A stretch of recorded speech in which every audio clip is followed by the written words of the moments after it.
Hello everyone, and welcome back to our show Behind the Badge. We are very excited to be back in business with our show, and today we're going to be talking about a few upcoming events we have in our event from last night, and I have a couple of officers to introduce you to, and our comfort dog Wendell. So last night we had our very first ever national night out, and we had Brian Benlin playing music, and all the officers were on hand, and it was a great community event. We went through about 300 hot dogs, which is amazing. I couldn't believe that many hot dogs went out. But we had some great interaction, Dalton Fire Department and Whirly's and Kelly's Package Store, and especially Brian Benlin coming to play live music. We couldn't do it without all of our community partners. So first up, I'm going to introduce you to Officer Miller and his comfort dog, Wendell. We've had Wendell since last November, and he's in training as a comfort dog. It's kind of an ongoing process. We got him as a very young puppy, and he is, how old is he now, Ty? 10 months yesterday. So he's 10 months old yesterday. Happy birthday, Wendell. Happy 10-month birthday.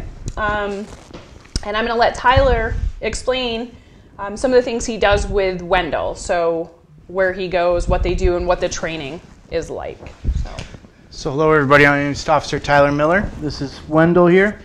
So Wendell, as the Chief said, is a 10-month-old standard poodle. He was donated to us by Berkshire Dogs, or Berkshire Poodles and Dogs Unleashed. They handle all of his training right now. He's mostly focusing on obedience school and also socialization.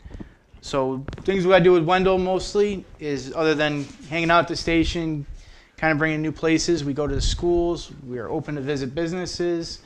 He does accompany me on calls to people's residents. Usually anytime there's children involved, if he can come in and kind of help things out, I'm more than happy to bring him in. He's gone on some mental health calls with us. He has a great effect on people. He tends to bring them right down.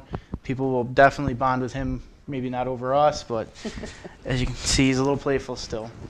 So Wendell's going through the comfort dog training. So it's going to take about 2 years, I've been told. He's still just a puppy, so we're still working through a lot of his playfulness. But he was out last night with hundreds of people around and absolutely loved every moment of it. But as you can tell, he's still a bit feisty. He may or may not have scared our police dog last night, so that was kind of an interesting turn of events, and we might be teasing our canine handler a little bit about that. So Tyler, who does Wendell live with? How does that work out? Since day one, Wendell was assigned to me. He comes home with me at the end of the shift. Next morning, if I'm working, he's back up with me, getting ready, and back to work we go. Our days off, he's still with me. We spend a lot more time playing. He's got tons of energy, so we do try to get that out. So it does help with the obedience on that. Can you turn around? No? Let's get it. All right, and on the other side, we have Officer Joseph Coote. And Joe was actually the first officer that I hired when Chief Riello was our interim chief. Sergeant Powell and I hired Joe back in February of 21, so right before I became chief. Joe went through the hiring process and came on, and he went to the police academy in October of 21 and graduated this past April, and then he went through a field training program, which he excelled at. He actually got through it earlier than anticipated, which is always a great thing. And actually, Officer Miller was his field training officer for a lot of it.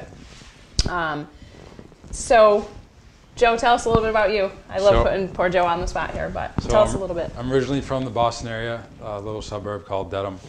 I graduated from Westfield State in 2020, and when I graduated, I got a call from Dalton PD and joined the force. Can't say anything bad about it. Love everyone here. Have great relationships with everyone, and happy to be here. So, Joe, what's your favorite thing about patrol so far? Favorite thing about patrol? I like stopping cars and meeting people and getting out of the community, shooting hoops with some kids. Me and Officer Miller did that a couple weeks in the FTO program. Just really interacting with the community members and showing that we are humans and we are nice people. Yes, very much so. We are nice people. So one of the things when we hired Joe, that was way back in February of 21, and because of the reform bill, our training standards have changed a little bit. Where Joe got hired in February 21, he was going to come on as a part-time officer, but we quickly learned that there was no more part-time police academies to send him to. So luckily we were able to get him into a full-time role, but he wasn't able to go to the police academy until October. So, 6+ months waiting to go to an academy, and then the academy is another 6 months. So that was 12 months and then another few months of field training. So we were upwards of 15 months, and we just hired another officer, and it's about 15 to 16 months as well for her before we see her on the street. So we are having a little bit of difficulty with the training and accessibility to the training. But we were lucky to get Joe, and I'm very excited for our newest officer to start the academy. She'll actually be starting working with us mid-September, learning some computers, passwords, policies and procedures, and then she'll begin the academy in October.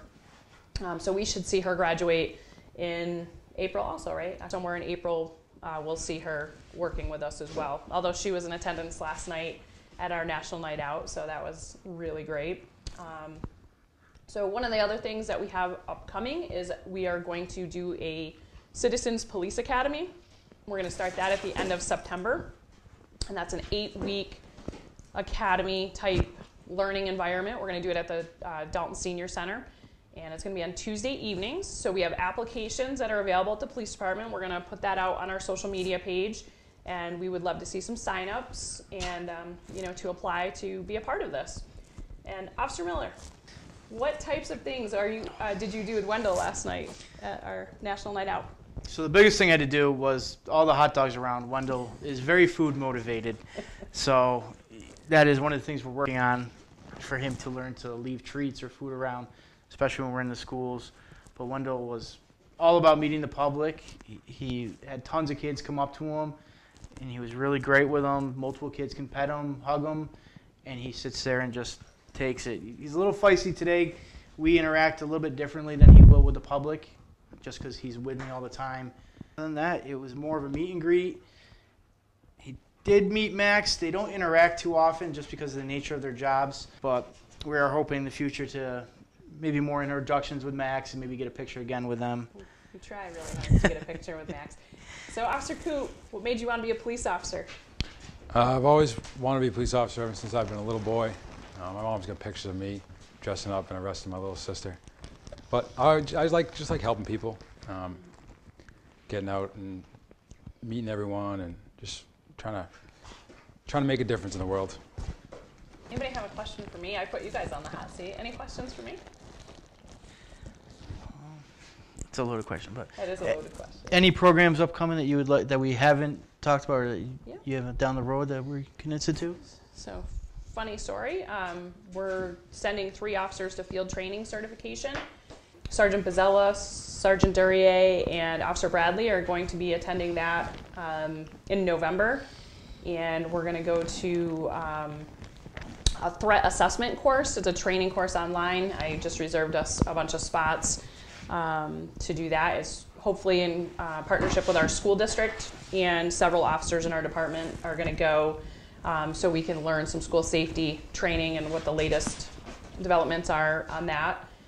We still are a part of our school emergency planning team, where we meet monthly. So we meet with everyone in the school district, and we talk about different safety ideas and any issues that individual schools may have, so we're aware of them. And we have been in kind of some regionalization study at the moment with Hinsdale. The Hinsdale Police Department came to us and asked us if we would be interested in looking into merging potentially. As I explained earlier, the reform bill has made it very difficult for small departments to have and retain staffing. So we got a grant for a feasibility study. So we're at the very, very, very early stages of any talks of a potential merger. But we had a couple of meetings and some meetings with the consultants. They came out and they talked to our community, Hinsdale's community. And basically what they're trying to learn about is what people want in their community for policing. Like, what are their expectations? What do they want? You know, do they want certain amount of coverage? Do they want coverage 24 hours a day, 7 days a week? And that's what Dalton Police Department puts out. We have officers, 2 officers on every shift at least, 24 hours a day, 7 days a week. So anytime you call, we'll be there, no matter the day or the time. And Hinsdale Police Department has the same coverage right now, but the concern is that maybe in a couple years from now, after this Bridge Academy process that we're going through with part-time officers, once that's closed, they're going to have a lot of difficulty because, as I explained, it's 15, 16, 17 months for us to get an officer trained and put on our streets. And smaller departments just aren't going to be able to fill those gaps. And that's, I think, good for Chief Rathman for seeing that coming and to really discuss some options outside the box. So we talked about it. I think there may be some residents in Hinsdale that have some reservations. Certainly some residents in Dalton may have some reservations because change is scary. It is scary. It's scary to a lot of people. But we're going to see what the consultants come back with, and then both communities get to vote on if this is something they would like to do. We're all trying to keep an open mind and see what the options are, because I'm sure there's going to be lots of options for us to discuss. But it's a good idea where the law has changed back in 2020, and we're just going with it. And a lot of parts of the law are good, but a lot of it is an unfunded mandate, and it's difficult for smaller departments. Thankfully, Dalton can, move on and keep working, just fine. I think we're going to be okay with that. Officer Coon, what shift are you assigned to these days? So right now I'm working the 3 to 11 shift. It's our second shift. Sometimes I try to pick up some overtime shifts and help out. Today I'm working a day shift, but mostly eve shift. So, and what kind of calls do you see on the eve shift? We get our occasional domestics, a lot of motor vehicle accidents, OUIs tend to happen on the second shift. Only when I'm working with you, though, for yeah, some odd reason. That's Chief's a black cloud, so. I've always been a black cloud. And what we mean by a black cloud is, there are certain officers that have the reputation of when they're working, calls happen. And I happen to be one of those officers my entire career. Every time I'm working, it's going to happen. It generally happens while I'm here. So, Yep. Which now isn't such a bad thing, but No. back when I was a young officer, it was awful because every time I was working, nobody wanted to work with me anymore because I was we won't say what kind of magnet, but I think you can read between the lines what kind of magnet that was.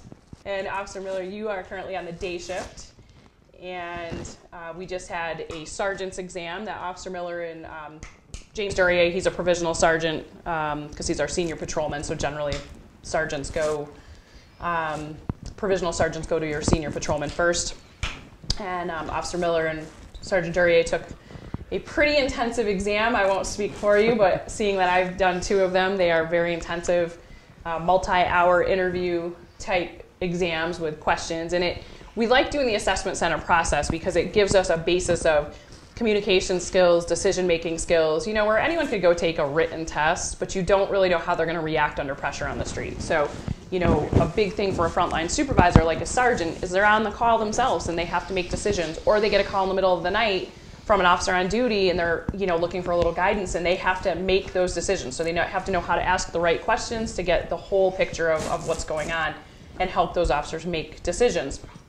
And it's nice because now we have a sergeant assigned to first shift, second shift, and third shift. So we're waiting very impatiently for those scores because, the top scorer generally gets that full-time permanent sergeant's position. So I wish them both the best of luck. They are both amazing candidates and really, great assets to our department and our community. So either option, I wish we could just have both. That would make life much better because we respect their knowledge and their ability very much. So, and Officer Miller, I think, maybe going to DARE school. Surprise. I still teach the DARE program 23 years into that, but it's getting a little tricky with my responsibilities to be able to do all of those things. But, hopefully we can get someone into DARE school. And what other trainings do we have coming up? Anything good? We have I know we're going to do our range, our certification, so you'll hear some probably shooting going on at the range coming up while we practice and train. What else? You guys think of anything else? Again, sign up for the Citizens Police Academy. You can call the police station for an application, and we'll get that right out on our Facebook page. What else we got? Fundraiser for Max. Oh, good one. Thank you. Our K-9 program is typically funded by funds that we raise, And there's a cash calendar available. All police officers in the Dalton Police Department have them. They're also available at the police station. They're $10 a piece, and we're selling them now through August 31st. And all of those funds raised benefit K9 Max and everything that he needs to have a good, successful program. And right now we're pretty lucky with Wendell because he was donated, and his vet care and his grooming and training costs have all been donated as well. So the only thing the town really pays for is his food, and certain times when he chews through his leashes like every day, he's probably going to need a fundraiser just for that. What else? Do you guys have any questions or anything you want to add that you can think of?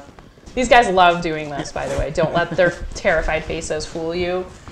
They love every part of it. We surprised Joe this morning because we didn't tell him until today because I didn't want him to call out sick and be scared.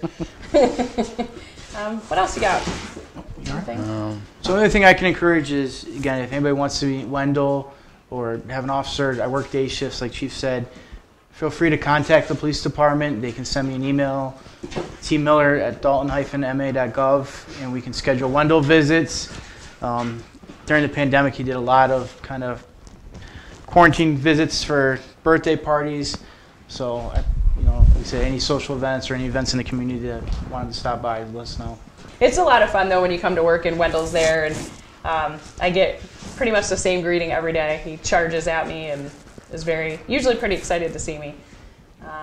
He's a lot of fun. It brings a lot of, comfort dogs are a unique thing, and it's nice to have a dog. Our job is pretty stressful, and it's nice to have him, even for us and citizens, but for us, it's nice to have him to distract us just for a minute and give him a pet. Even though you're driving Dad crazy right now, It's really exciting. He got a lot of sleep after last night's outing with the community. We kept him pretty busy this morning while you were on the detail, though. Where is he? Yeah, I'll fill you in all about it. Uh-oh. He was a good partner today. Were you getting We had in a trouble? call at the station, and he was a big assist to it. So he did his job well today. So I'm trying to think anything else that we want to add. Please be careful around crosswalks. We see a lot of people blowing through crosswalks. Keep an eye when you see a crosswalk. Make sure you're scanning, looking for pedestrians, getting ready to cross, slow down. It's really, really important. There's just to really slow down and be aware of your surroundings. What else we have?